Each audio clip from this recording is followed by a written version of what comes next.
Après un petit sas, vous pénétrez dans une large nef avec une plus petite nef de chaque côté.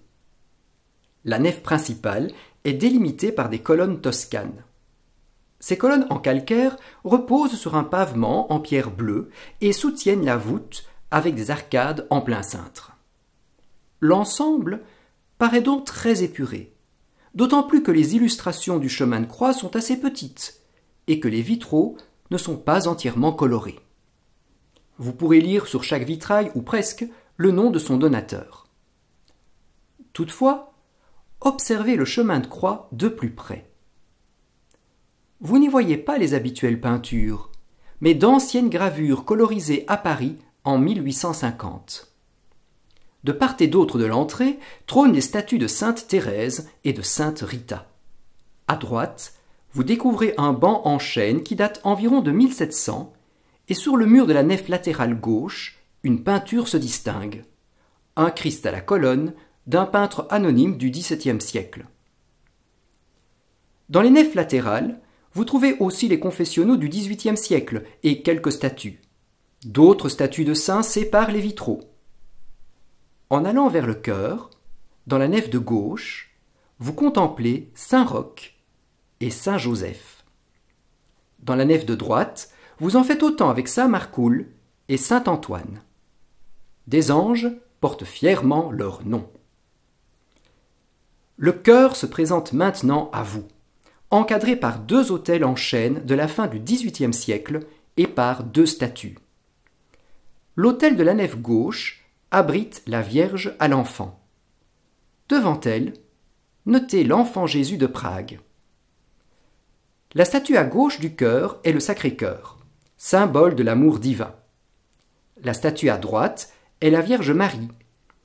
L'autel de la nef droite abrite Saint-Remi, une statue en bois de la fin du XVIIIe siècle. Notez en dessous le monogramme du Christ, soit les lettres I, H et S, pour Iesus hominum salvator, c'est-à-dire Jésus, sauveur de l'humanité.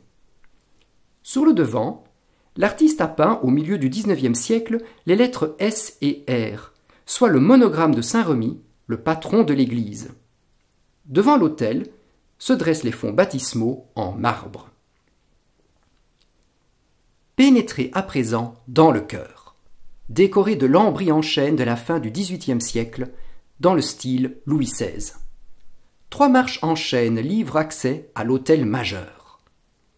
Celui-ci est également très sobre, car il a perdu sa décoration supérieure à la suite de dégradations. Il abrite un tabernacle en cuivre et laiton, ainsi qu'un grand Christ en croix. Dans le bas, la base est décorée d'un ciboire surmonté d'une hostie avec une phrase latine dont la traduction est « Faites ceci en mémoire de moi ». La décoration, mais sans la citation de l'Évangile, se retrouve sur la table d'autel. 2 statues en bois de la fin du XVIIIe siècle surveillent le chœur. Sainte Barbe est à gauche, un ange avec un enfant est à droite. La porte à gauche conduit à une chapelle. Sans doute était-ce là que se tenait le Seigneur lors des messes.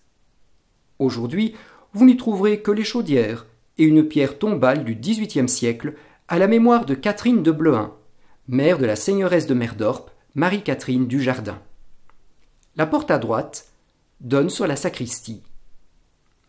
Retournez-vous pour une dernière exploration de l'église, mais vue cette fois depuis le chœur. Sur votre gauche, un Christ en croix de 1,15 m, sculpté dans le chêne au XIXe siècle, s'appuie sur une colonne. Au-dessus de l'entrée se trouve la tribune, et dans l'œil de bœuf, le vitrail le plus récent est aussi le plus coloré. Offert en 2016 par l'ancien armurier Louis Tillemans, Merdorpois de naissance, et réalisé par Thierry Romainville de Tourine-la-Chaussée, le vitrail porte la légende « Amour, justice, partage ». Ce message est symbolisé par un oiseau. Si vous pensez avoir tout vu, détrompez-vous. Il y a encore le sol. Plusieurs pierres tombales en pierre bleue y sont encastrées près du chœur. Vous y lirez ainsi les noms du révérend Artus de Baugniet, mort en 1683. Celui du mailleur Henri Baugniet, mort en 1744. Celui de sa femme Marie-Françoise Close, morte en 1745. Celui du curé Nicolas Wanson, mort en 1781. Oubliez toutefois votre rêve d'y voir votre pierre tombale, car les inhumations à l'intérieur des églises sont désormais interdites, que vous soyez ou non de Merdorp.